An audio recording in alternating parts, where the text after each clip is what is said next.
sukar dengan tema kita hari ini, yaitu menghadapi masa sukar. Kita akan lihat dari kitab Wahyu. Ya, Bapak Ibu Saudara, coba saya jemput kita bangkit berdiri semua. Kita buka sama-sama Wahyu pasal 9 ayatnya yang ke-12 hingga ayat yang ke-21, Bapak Ibu Saudara. Ya, dengan tema hari ini adalah menghadapi masa sukar. Wahyu 9 ayat 12 hingga ayat 21. Kita akan lihat ya. Yang pertama ayat 12 hingga ayat yang ke-21. Kita baca sama-sama. 1, 2, 3. Celaka yang pertama sudah lewat, sekarang akan menyusul 2 celaka lagi.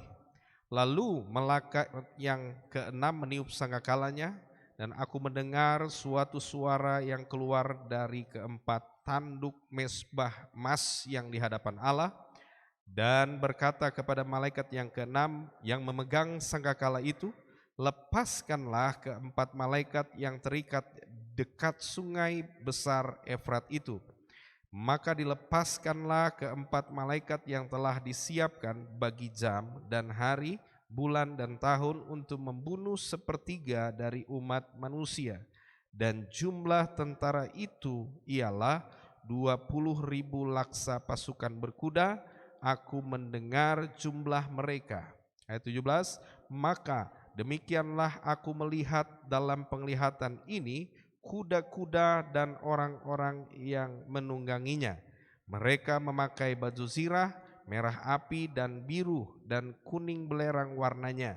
Kepala kuda-kuda itu sama seperti kepala singa, dan dari mulutnya keluar api dan asap dan belerang. Oleh ketiga malapetaka ini dibunuh sepertiga dari umat manusia, yaitu oleh api dan asap dan belerang yang keluar dari mulutnya. Sebab oleh kuasa kuda-kuda itu terdapat di dalam mulutnya dan di dalam ekornya. Sebab ekornya sama seperti ular, mereka berkepala, dan dengan kepala mereka itu mereka mendatangkan kerusakan.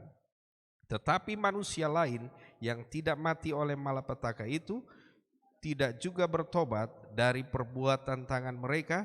Mereka tidak berhenti menyembah roh-roh jahat dan berhala-berhala dari emas dan perak, dari tembaga, batu dan kayu, yang tidak dapat melihat atau mendengar atau berjalan. Dan mereka tidak bertobat dari pembunuhan, sihir, percabulan dan pencurian. Ya, terima kasih Bapak Ibu Saudara, boleh kembali ke tempat duduk. Tema kita hari ini adalah ya menghadapi masa sukar, Bapak Ibu Saudara. Perhatikan baik, waktu kita berbicara tentang Wahyu 9 ayat 12 sampai dengan ayat 21, itu berarti Wahyu 9 ayat 1 sampai dengan ayat 11 sudah digenapi. Ya, sudah digenapi. Apa itu saudara? Saudara bisa lihat dalam YouTube saya saja tentang khotbah di mana virus corona. Ya, semuanya sudah diungkapkan. Saya tidak usah ulang-ulang. Nanti saudara lihat saja. Buat yang belum pernah lihat, buat yang mau mengingat-ingat, lihat kembali di YouTube tentang Wahyu 9 ini. Nah, ketika virus corona sudah berlangsung dan berjalan sampai kepada hari ini sudah mulai reda, lihat ayat ini saudara. Ayat 12 tadi dikatakan apa? Ya, celaka yang pertama sudah lewat, sekarang akan menyusul 2 celaka lagi. Nah, waktu Tuhan berbicara kepada saya tentang penafsiran setelah corona akan ada 2 celaka lagi. Apa itu Tuhan? Ternyata celaka yang dimaksud itu adalah apa? Perang dan kelaparan. Ya, setelah virus corona akan ada perang dan kelaparan. Ya. Saya sudah pernah bicara di ibadah-ibadah dalam 2 tahun terakhir. Setelah virus corona ada perang, ada perang, ada perang. Setelah itu masa kelaparan. Betul enggak saudara? Betul kan? Kita lihat Ukraina, Rusia, perang. Saudara bisa lihat di sini dikatakan bahwa apa? Ada sungai besar Efrat, berarti itu dia di bagian utara. Rusia itu di bagian utara, saudara. Ya, di bagian utara sana. Dengan kuda-kuda, lepaskanlah, di sana dikatakan apa firman-Nya? Lepaskanlah keempat malaikat dari sungai besar Efrat itu. Ya, kemudian malaikat keempat dengan tentara. Jadi peperangan Rusia Ukraina itu, saudara, peperangan sudah dipersiapkan, sudah matang. Ya, sudah matang. Coba kita lihat lagi. Di sana dikatakan setelah peperangan itu ayat 17 berkata apa? Keluar api, asap, belerang. Perang, saudara, bom-boman ini. Ya, bom. Zaman dulu, saudara, waktu ayat ini ditulis kurang lebih 2000 tahun yang lalu, ya, sangat minim tentang mengenal bom, sangat minim. Tapi di sini sudah dinubuatkan akan ada peperangan itu dengan kuda-kuda yang hebat, dengan tentara yang hebat, dengan baju jirah, dengan pertempuran. Jadi artinya baju jirah itu melambangkan tentang tank, pesawat anti peluru dan semua, ya, dan semua hal yang hebat. Lalu ada belerang. Jadi ada bom-boman, ada asap yang meledak. Itu peperangan, saudara. Sudah tergenapi. Kemudian masa berikutnya adalah apa? Masa kelaparan. Maka dari itu Bapak Ibu Saudara, kita harus peka akan keadaan zaman dan kita harus bersiaga. Jadi maksud daripada khotbah hari ini, kita sudah tahu semua penjelasannya. Tetapi saya ingin mengajak kita semua bersiaga tentang perang dan selanjutnya kelaparan yang akan menimpa seluruh dunia. Ketika saya bergumul tentang menghadapi perang dan kelaparan yang akan datang, maka dari itu kita nggak bisa lepas dari kitab Kejadian 41. Ya, coba kita baca sama-sama. Kejadian 41 ayat 25 sampai ayatnya yang ke-36. Sudah menemukan Bapak Ibu Saudara Kejadian 41 ayat 25 hingga ayat yang ke-36. Saya akan bacakan, Bapak Ibu Saudara boleh mendengarkan. Lalu kata Yusuf kepada Firaun, kedua mimpi tuanku Firaun itu sama. Allah telah memberitahukan kepada tuanku Firaun apa yang hendak dilakukannya. Ketujuh ekor lembu yang baik itu adalah 7 tahun. Dan ketujuh bulir gandum yang baik itu adalah 7 tahun juga. Kedua mimpi itu sama. Ketujuh ekor lembu yang kurus dan buruk yang keluar kemudian maksudnya 7 tahun. Demikian pula 7 bulir gandum yang hampa dan layu oleh angin timur itu maksudnya akan ada 7 tahun kelaparan. Inilah maksud perkataanku ketika aku berkata kepada tuanku Firaun, Allah telah memperlihatkan kepada tuanku Firaun apa yang hendak akan dilakukannya. Ketahuilah tuanku, akan datang 7 tahun kelimpahan di seluruh tanah Mesir, kemudian akan timbul 7 tahun kelaparan, maka akan dilupakan segala kelimpahan itu di tanah Mesir. Karena kelaparan itu mengurus keringkan negeri ini. Sesudah itu akan tidak kelihatan lagi berkas-berkas kelimpahan di negeri ini karena kelaparan itu, sebab sangat hebatnya kelaparan itu. Sampai 2 kali mimpi itu diulangi bagi tuanku Firaun, berarti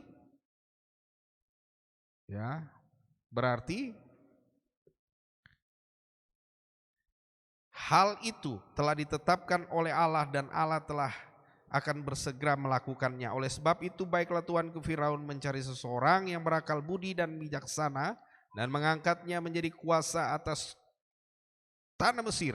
Baiklah juga tuanku Firaun berbuat begini, yakni menempatkan penilik-penilik atas negeri ini, dan dalam ke-7 tahun kelimpahan itu memungut 1/5 dari hasil tanah Mesir. Mereka harus mengumpulkan segala bahan makanan dalam tahun-tahun yang baik yang akan datang ini, dan di bawah kuasa tuanku Firaun menimbun gandum di kota-kota sebagai bahan makanan serta menyimpannya. Demikianlah segala bahan makanan itu menjadi persediaan untuk negeri ini, dalam ke-7 tahun kelaparan yang akan terjadi di tanah Mesir, supaya negeri ini jangan binasa karena kelaparan itu. Ini dia Bapak Ibu Saudara. Marilah kita mempelajari bagaimana Yusuf menangani tantangan kelaparan dan kelimpahan ini. Dan apa sarannya Bapak Ibu Saudara? Saran Yusuf kepada Firaun. Yang pertama, saudara bisa lihat, Firaun yang bermimpi itu, lalu Yusuf memberikan saran. Saran Yusuf, saudaraku yang terkasih dalam Kristus, adalah yang pertama, mencari seorang yang bijaksana, berakal budi, dan bijaksana atas kuasa atas Mesir. Saya ulang sekali lagi, mencari seorang yang berakal budi dan bijaksana menjadi kuasa atas tanah Mesir. Itu satu saran Yusuf. Kemudian yang kedua, Bapak Ibu Saudara, menempatkan penilik-penilik dengan tugas-tugas. Apa itu penilik? Kalau dalam bahasa Ibrani, kata penilik itu saudara pakit. Pakit itu artinya deputi atau gubernur. Jadi yang punya kuasa atas setiap daerah di tanah Mesir. Dan tugas daripada pakit atau penilik atau deputi ini memungut 1/5, mengumpulkan segala bahan makanan, menimbun gandum di kota-kota. Itu saran Yusuf untuk menangani masalah kesukaran yang besar dan kelimpahan sebelumnya. Yang ketiga saran Yusuf adalah ayat 49, sangat banyak sehingga orang berhenti menghitungnya. Tadinya dihitung, kemudian tidak lagi dihitung. Sekarang mari kita lihat apa implementasi, ya, refleksi dan implementasinya buat masa kini daripada 3 poin penting tadi Bapak Ibu Saudara. Yang pertama, saudara perhatikan baik-baik, kalau punya catatan catat saja, bahwa untuk kita bisa menghadapi, belajar dari usul Yusuf kepada Firaun, berarti untuk refleksi dan implementasi di masa sekarang ini saudara, untuk menghadapi masa sukar di tengah-tengah perang dunia ini, maka yang pertama kita harus memiliki kuasa atas tanah Mesir. Kita harus memiliki kuasa atas Mesir. Apa itu artinya kuasa atas tanah Mesir Bapak Ibu Saudara? Kuasa atas tanah Mesir itu artinya pegang kendali atas penggunaan berkat yang akan datang yang dari Tuhan. Saudara, kita harus banyak berdoa, sebab meskipun di masa perang seperti ini, di masa perang dunia seperti ini, ya, perhatikan baik, Tuhan akan kirim berkat. Buat yang belum dapat pekerjaan, berdoa, Tuhan pasti berkati. Yang penting pulihkan hidup, perbaiki diri, berdoa sungguh-sungguh, Tuhan akan kasih berkat, Tuhan akan kasih pekerjaan. Tetapi ketika engkau sudah dipercayakan berkat itu saudara, dipercayakan mengelola pekerjaan atau berkat yang kau sudah terima nanti, perhatikan baik, engkau harus punya kuasa untuk mengendalikannya. Seperti Yusuf punya kuasa untuk mengendalikan berkat yang begitu banyak. Di tengah-tengah gandum yang melimpah, 1/5, bayangkan 20% dari setiap ladang di seluruh tanah Mesir, Bapak Ibu Saudara. 20%, 1/5 itu 20% Bapak Ibu Saudara. Ya. Jadi dia benar-benar punya kendali atas berkat. Apa artinya punya kendali saudara? Kadang-kadang orang itu saudara pada saat dapat berkat banyak itu enggak kontrol, betul enggak? Enggak kontrol, pas lagi dapat duit sudah belanjain di kiri kanan kasih habis, itu salah. Salah saudara. Ya. Jadi yang pertama kita belajar dari usul Yusuf kepada Firaun, kita harus kendalikan. Jangan kita dikendalikan. Ya. Oleh hawa nafsu, begitu ada berkat yang banyak 7 tahun kelimpahan itu, jangan sampai itu mengendalikan kita. Tidak boleh. Kita yang harus mengendalikannya. Setuju Bapak Ibu Saudara? Ya, harus setuju Saudara. Kendalikan. Ya.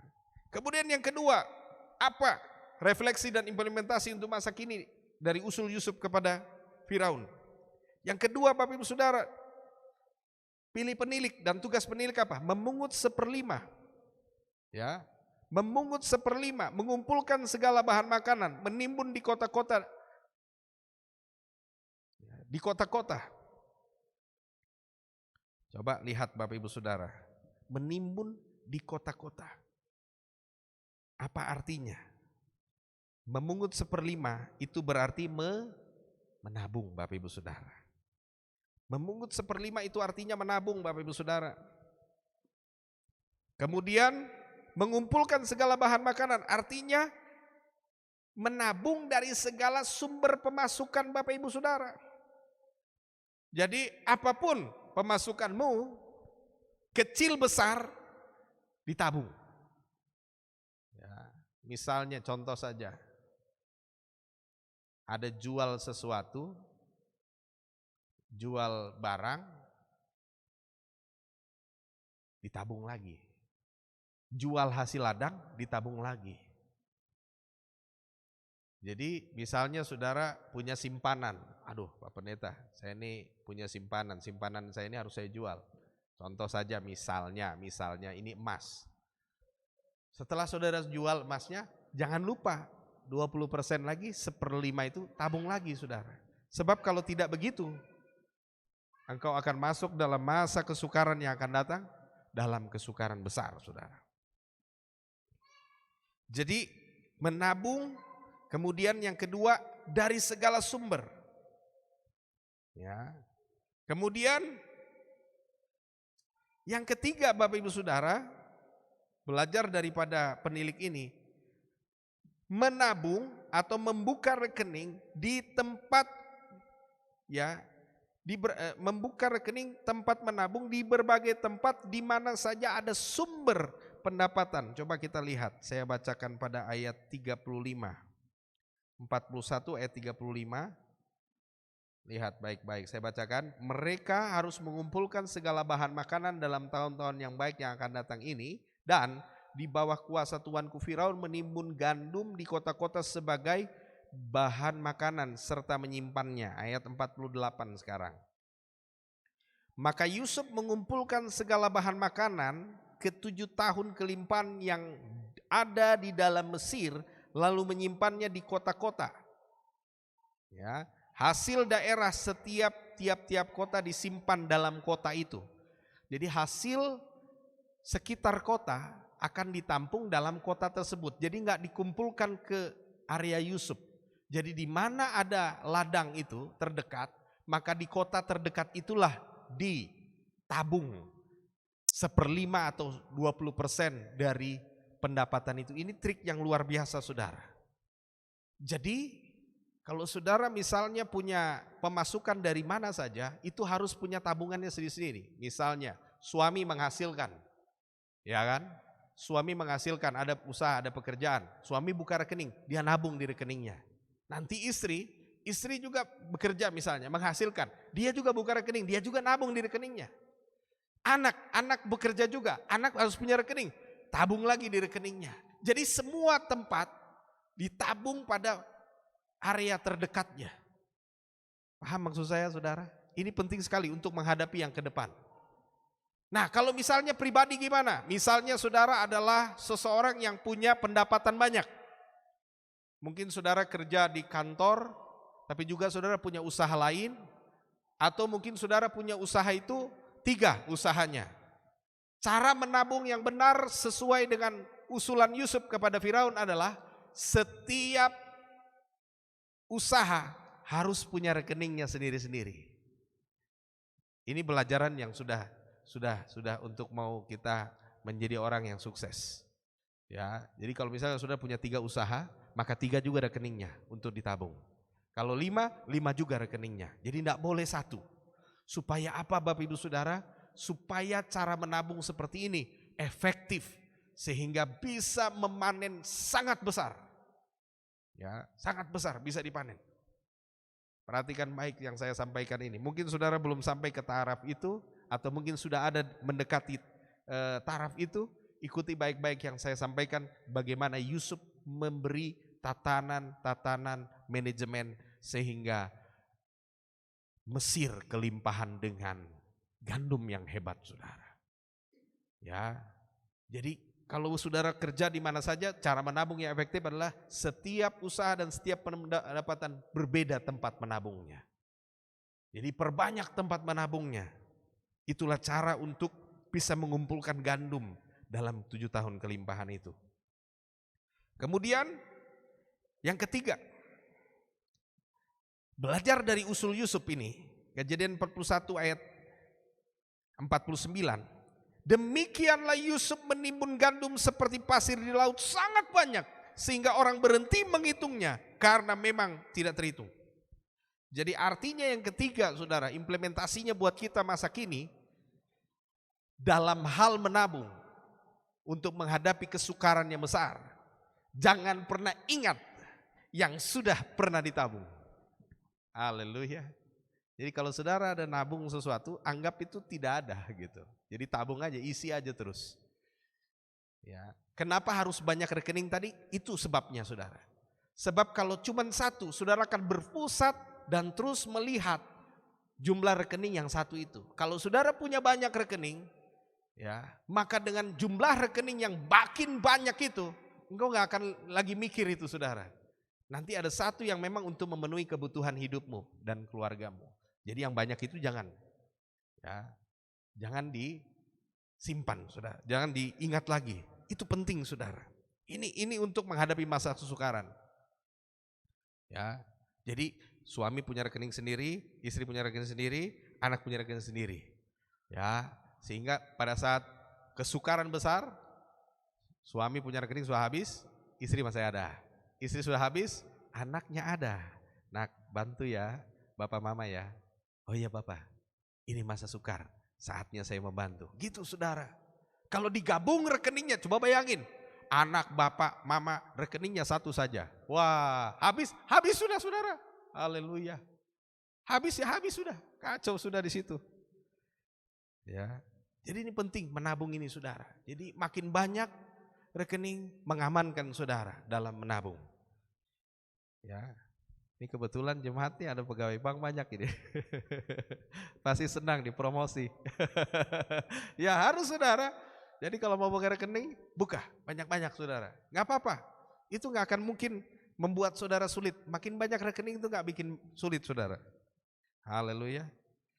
Nah, sekarang kita akan belajar pada poin penting selanjutnya adalah bagaimana cara menggunakan tabungan.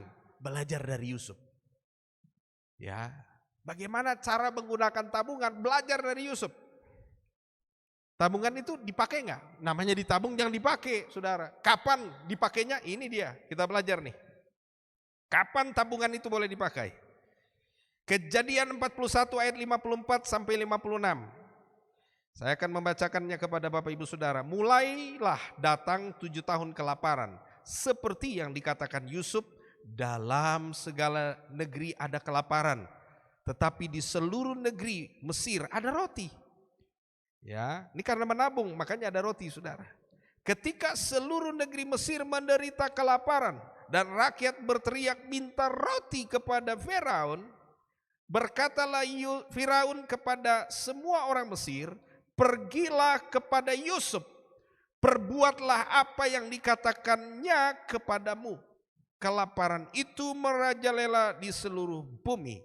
Maka Yusuf, nah perhatikan, kelaparan itu merajalela di seluruh bumi. Maka Yusuf membuka segala lumbung, segala rekeningnya, dan menjual gandum kepada orang Mesir, sebab makin hebat kelaparan itu di tanah Mesir. Apa artinya, saudara? Berarti bagaimana cara menggunakan tabungan? Yang pertama adalah sampai segala persediaan telah habis baru digunakan. Berarti apa artinya? Artinya di sini kita memerlukan pengendalian diri tingkat tinggi. Pengendalian diri tingkat tinggi. Makanya tadi kan sudah pada poin ketiga sebelumnya, bahwa jangan lagi ingat apa yang kau sudah tabung. Selama kau masih ingat apa yang kau masih tabung, pasti kau pakai. Haleluya. Pasti dipakai. Tapi selama kita tidak mengingat, itu ada dan pernah ditabung di situ. Intinya setiap awal bulan hasil daripada panen raya isi terus dan jangan pernah ingat itu barang ada. Haleluya. maka apa yang terjadi saudara? Kita bisa bertahan di masa kelaparan yang akan datang. Sampai segala persediaan telah habis baru digunakan. Berarti harus mengendalikan diri tingkat tinggi saudara. Kendalikan diri. Hal yang tidak perlu, tidak perlu. Hal yang tidak perlu dibeli, jangan dibeli. Ya, yang tidak perlu, yang tidak penting, yang tidak ada dorongan daripada Tuhan untuk menggerakkan kita membelinya, jangan. Kecuali Tuhan yang suruh saudara, laksanakan. Apapun konsekuensinya, pasti dia bela. Amin. Itu penting saudara. Nah yang kedua, bagaimana cara menggunakan tabungan belajar dari Yusuf. Coba saudara lihat di situ. Tidak ada pakai perasaan, tetapi sesuatu yang harus menjadi menghasilkan. Coba kita baca sekali lagi Bapak Ibu Saudara. Pada ayat sebelumnya, mulailah datang, ya, Kejadian 41 54 sampai 56, mulailah datang ke 7 tahun kelaparan seperti yang dikatakan Yusuf, dalam segala negeri ada kelaparan, tetapi di seluruh negeri Mesir ada roti. Ketika seluruh negeri Mesir menderita kelaparan dan rakyat berteriak minta roti. Ini perhatikan baik saudara, berteriak minta roti kepada Firaun. Berkatalah Firaun kepada orang Mesir, pergilah kepada Yusuf, perbuatlah apa yang dikatakannya kepadamu. Ayat 56, kelaparan itu merajalela di seluruh bumi. Maka Yusuf membuka segala lumbungnya dan menjual gandum kepada orang Mesir. Menjual gandum kepada orang Mesir. Ayat 55 berkata apa? Minta roti. Rakyat minta roti kepada Firaun. Tapi Yusuf tidak ada cerita pakai perasaan sama Firaun. Karena Firaun yang suruh. Ini kami disuruh Firaun loh. Disuruh raja. Raja yang memimpin seluruh tanah Mesir, Yusuf. Kami minta disuruh pergi kepada kau. Yusuf tidak pakai perasaan saudara. Haleluya. Coba lihat. Yusuf tidak pakai perasaan saudara. Dia tidak kasih, tapi dia jual. Haleluya. Dia tidak kasih saudara, tapi dia jual. Yusuf menjual, bukan memberi. Karena ini sudah masuk di penggenapan nubuatan. Perhatikan tentang gadis bijaksana, saudara PR baca sendiri. Matius 25 ayat 1 sampai 13. Ketika ada 5 gadis bodoh, ada 5 gadis bijaksana. 5 gadis bodoh ini santai-santai saja. Itu santai-santai saja. Kan kedatangan mempelai lama juga Tuhan, santai-santai saja. Tapi yang bijaksana tidak. Bijaksana dia kumpulkan minyak, dia standby minyak, dia tabung minyak. Benar-benar untuk standby acara ketika Yesus akan datang mempelai itu. Tapi yang bodoh ini kan malas tahu, nanti sudah, Tuhan cari saja, kalau mendadak kita cari. Tapi begitu suara kumandang, mempelai datang.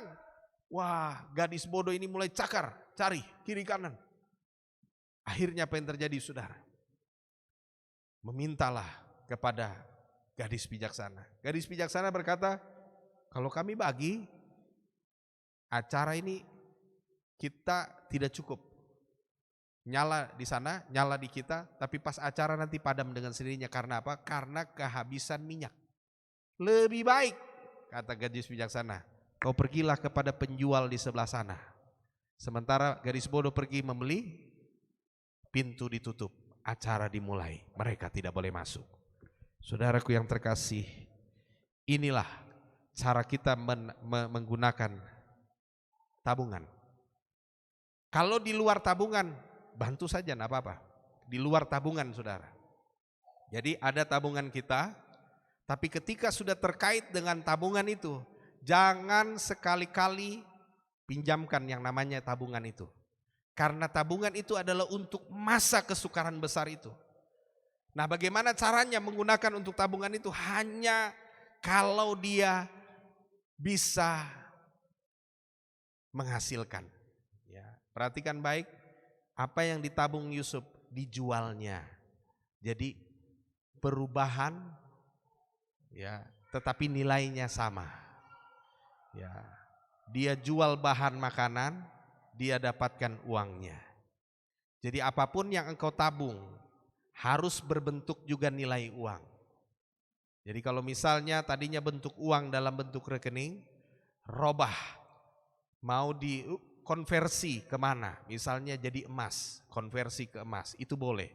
Tetapi untuk hanya dibagi-bagikan begitu saja apa yang kau tabungkan, salah. Engkau akan masuk dalam masa kelaparan besar. Jadi untuk mengelola tabungan tadi, sekali lagi saya ulangi, Yusuf mengajarkan kepada kita bahwa kalau semua persediaanmu telah habis,